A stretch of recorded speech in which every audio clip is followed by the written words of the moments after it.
Today's jargon is expressive language. All right, what are we talking about? Let's take a look at our actual definition. Expressive language, the production of language, including speech, signing, and/or gestures for communication.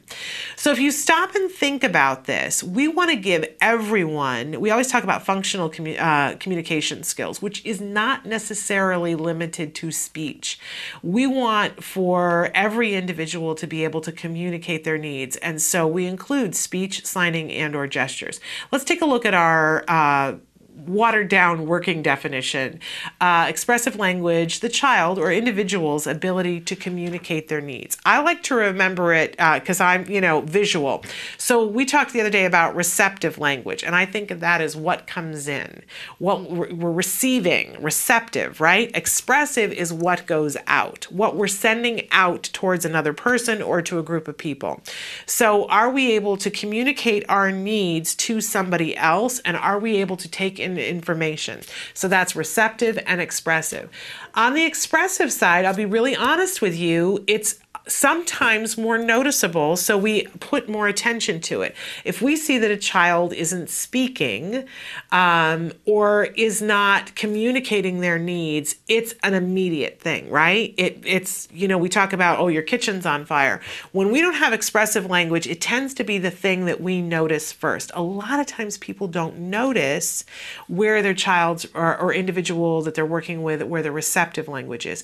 And I had said to all of you on Tuesday, I think it's key to understand the difference between these two things and know exactly where you are in space. And if you're working with an individual who's on the autism spectrum, it's key to know where they are, what the balance is. We talked a little bit on Tuesday about, somebody can have very low receptive language and very high expressive language and how that's going to manifest itself. We see sometimes that we have kids who will monologue. They're quite capable of expressing themselves, but they can't take in information to get a conversation going, right? What about if there's the flip? And this happens a lot in autism. We have kids who have very low expressive language. They're not able to communicate their needs, but they're hearing everything. And often people don't understand in the world around them that they're hearing it and taking information in. That's when we get individuals like Carly Fleischman, who didn't communicate at all until she was around 13 years old, and then wrote. Her parents didn't even know that she understood language enough to type. She took a computer that was sitting next to her that somebody else was working on and wrote, "Help, my teeth hurt."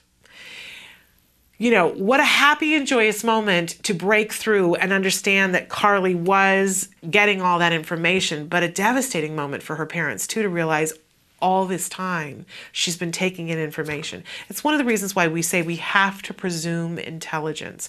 So often when someone doesn't have high expressive language, the world around will make the assumption, oh, that person's checked out, they're not paying attention, they don't care, they're not in our world. That isn't always the case. It's really important to know where an individual is so that you can play to their strengths and build upon their weaknesses.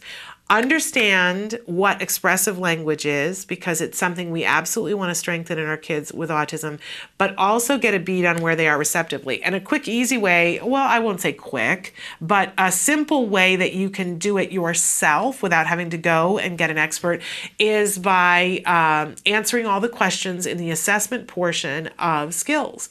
Once you do that, it gives you a graph that shows you exactly where the individual's receptive skills are and where they should be for that age range that they are in. It shows you, okay, this is how far away we are from where we need to be. In some cases you find, oh, my child has a strength here that's stronger than the typical for somebody this age. But then you will see often in the other one that there is a deficit, and then you build upon that by using the strength in the other one. Expressive and receptive language, really important when we're working with individuals on the autism spectrum.